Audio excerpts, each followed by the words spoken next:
back to the garage. If this is your first time visiting my channel, please go ahead, click on subscribe, and also click on that bell to receive all the updates and activities on my channel. All right, so it is February 11th up in the Northeast. This absolutely has to be the worst winter in the last 10 years. The weather has been absolutely fucking awful. We've had crazy temperature swings. Last week, it was negative 20. Friday, it was 65 degrees over at my house. And we've managed to squeak out 2 trips up in northern New Hampshire, but been driving 4.5 hours just to chase the snow. It's been frustrating because it seems like the snow line is creeping further and further north every year. So really hard to keep a positive attitude when we have winters like this. So, but anyway, we have a couple customer sleds in here that both of these sleds belong to the same individual. I figure I would show you something new. So this is a 96 Indy 500 Classic with a reverse. And basically the issue with this sled, I've already gone through it. I've already fixed it. But the issue with this sled is the carbs were completely full of junk. And sled wouldn't basically ran very poorly. The root cause was, yeah, the carbs were dirty, but how did they get to that point? And basically what it was is this rubber fuel line was starting to deteriorate from the inside, and it was just breaking down. And when I pulled the carbs apart, the bowls were just full of black specks of rubber. So we went ahead and took care of the carbs on the Indy and replaced the fuel lines and everything else. Got rid of that rubber hose, put in some good stuff, cleaned the carbs, but did a bunch of other work on it. And this thing runs great. It's all set to go. So the next sled that we're going after is this 2003 Skidoo Grand Touring 550 fan. Pretty good shape. You know, it has 500 miles on it, less than 600 miles on it. So I actually worked on this sled last year and did a carb clean on it, and it's back here again. So the issue with this sled is it'll run off idle, but it won't stay running unless you have the choke on. So it's obviously a fuel delivery. So not exactly sure what's going on with this thing. You know, we did clean the carbs on it last year. The owner did ride on it. He did ride it after that, ran great. Went through the off season, and then he reached out to me in December, said he was having an issue starting with it, and then he managed to get it going, and now it's back. So what we're gonna do is we're gonna pull this thing apart and see what's going on with it and try to get this thing back on the trail. Let me just go through my process of diagnosing anything when something comes in, especially something I haven't seen before. I go through all the basics. You know, one thing I do is, you know, I check the compression on the engine. That's the first thing I always do. And this one is about 120 PSI, both cylinders. That's kind of what you expect with such low mileage. The next thing I do is I look at the behind the clutch, and I look for any signs of wetness, which would be indicating a bad crank seal or anything like that. And luckily, this thing is pretty dry. Again, the engine only has 550 miles on it. So that's good. The other thing I look at is I'll open up the tank, take the gauge out, and I'll just check for the presence of gas, right? Simple enough. And then what I'll do is I'll look for the pickup line to make sure that the line is submerged and it's not above sucking air. And that's not the issue. The pickup line is right there. It's not an issue. So I'm pretty sure it's not an issue with not enough fuel in the tank. It's not an electrical issue because it runs, starts right up on the first pull. All the electrics are working, but it is a fuel delivery issue.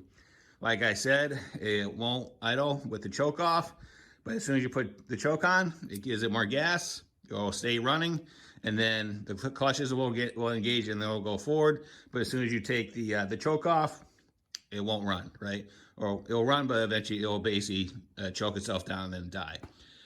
So at this point, I am like 95% sure it's a issue with the carbs again. Not sure what's going on, but let's go ahead, take the air box off, get the carbs on the bench, and try to figure out what the issue is with this machine. All right, so we got the clutch guard off, and the first thing I noticed is that the belt is riding pretty low in the secondary. That's something we'll have to deal with once we figure out what the issue with the engine is. But what we have to do is we got to take the air box off. Pretty simple to do. The air box is just held on to the carb throats by those two hose clamps. We're just going to take those off. All we're going to do is we're going to loosen those, and we'll be able to swing the air box up and out. Air box has been removed, like I said, pretty easy. And again, we're just continuing the visual inspection with this thing. Again, I see no signs of fuel leaking or anything like that. That would indicate that the carbs are just not starving for fuel, so that's good. But one thing it does have, again, it does have these rubber fuel lines, and as everybody knows, the ethanol is really kind of destructive to rubber parts. So what we're gonna do is we're just gonna go ahead and remove these carbs and the fuel lines off everything, get them on the bench, pop the bowls off, and see what we're looking at. All right, so why don't we go over to the bench? I'll show you what I've found so far. I'm pretty sure I know what the issue is. So whenever I take the carbs off of the engine, one thing I do is, because there's gas in the bowls, I'll flip them over and let them drain into a container. And so that was the PTO one. That one came off first. So letting that one drain, and then I took the mag side off, and this one is completely empty, right? So what I did is I took a hose, and this is typically what I'll use to check the needle and seat and make sure it's not leaking and it's actually closing and opening up.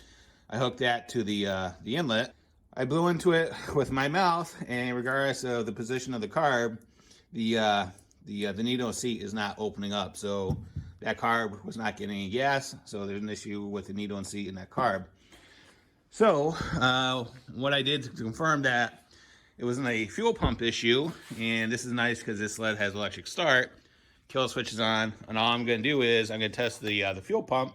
We're going to let the engine rotate over, check for gas, right? And so we know the fuel pump is working, and we know it's getting fuel. So we know that the tank is good, the pump is good, everything else is good. The issue really is on that carb. So why don't we go ahead and take it apart and figure out what's going on. All right, so here's a carb. It's a Mikuni. I'm gonna say it's probably a 34 millimeter. I don't know what it is off the top of my head. But what we're gonna do is we're gonna take the cap for the bowl off first, and see if we find any surprises.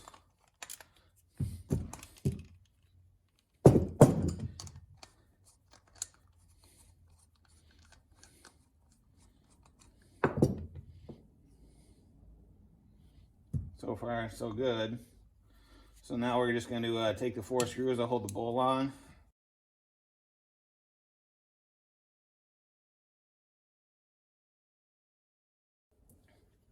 Tap on the bowl.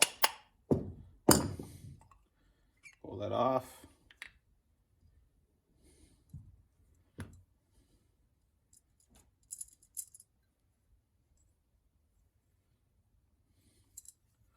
Right, so what I was talking about before when I put a hose on, and this is a good way to test your needles and seats. So all we're gonna do is we're gonna blow in it. So with the float down and the needle open, we should be getting fuel in. I should be able to blow in that, and I can't. So it's completely jammed up. So why don't we go ahead and continue the disassembly of this carb. So one thing we gotta do to get the needle and seat out, we gotta get the float tower pin out, and be very careful when you work on these things, because if you hit this thing pretty hard, you can actually break the tower, and then you're in for a world of hurt. So typically all I'll do is I'll just take a set of channel locks. These are had to be Knipex. Take the pin out, and then that comes right out. And these are just a 10 millimeter bolt. And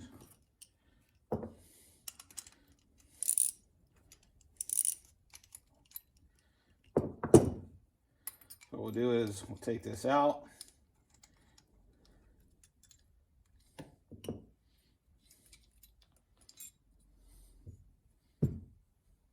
Take the main jet out while we're there. Kind of going in the wrong order. That's fine. All right, take that off. Passage looks clean. So what we're gonna do is just make sure we don't have a blockage in the line. Put our hose back on. You can hear me blowing through it.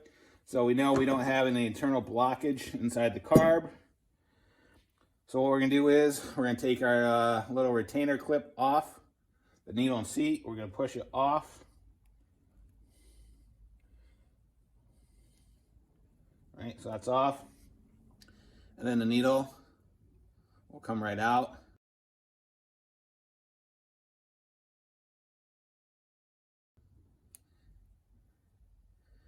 And I can tell what was going on.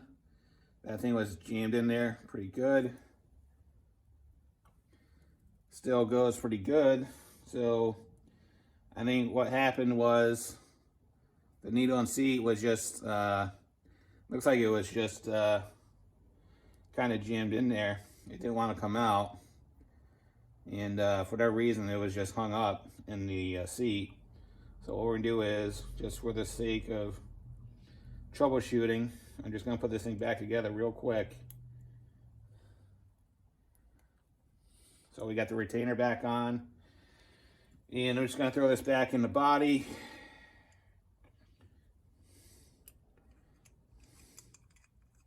Tighten that back down real quick.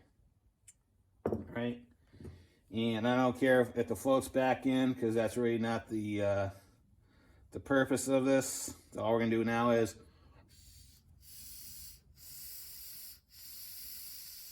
so now you can hear air going through the needle and seat. So yeah, for whatever reason, the that needle and seat, it was just hung up in the body.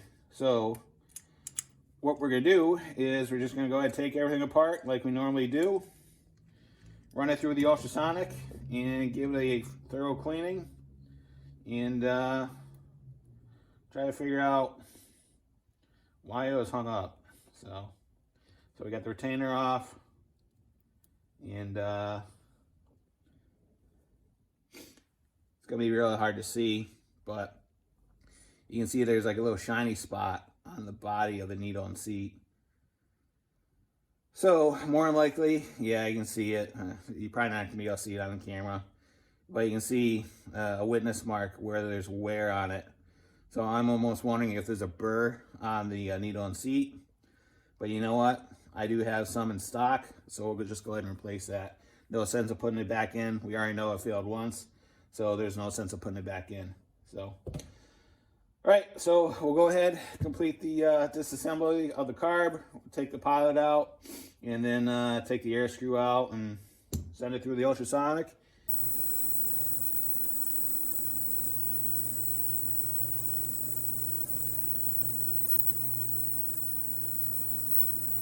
All right, so I just ran the carbs through the ultrasonic. I actually just picked this guy up a couple weeks ago.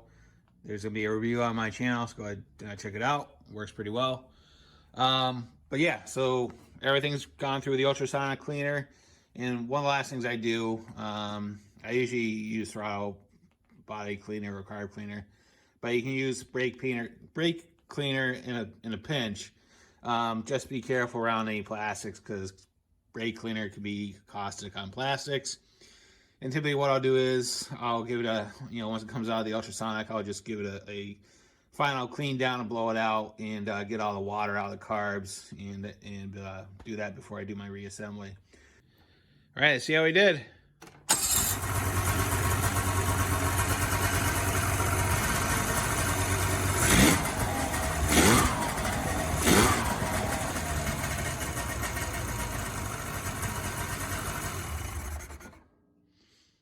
Alright, so there you go. Another sled rescued. All set to go back on the trail. Relatively easy to fix once you go through some of the basic troubleshooting, right?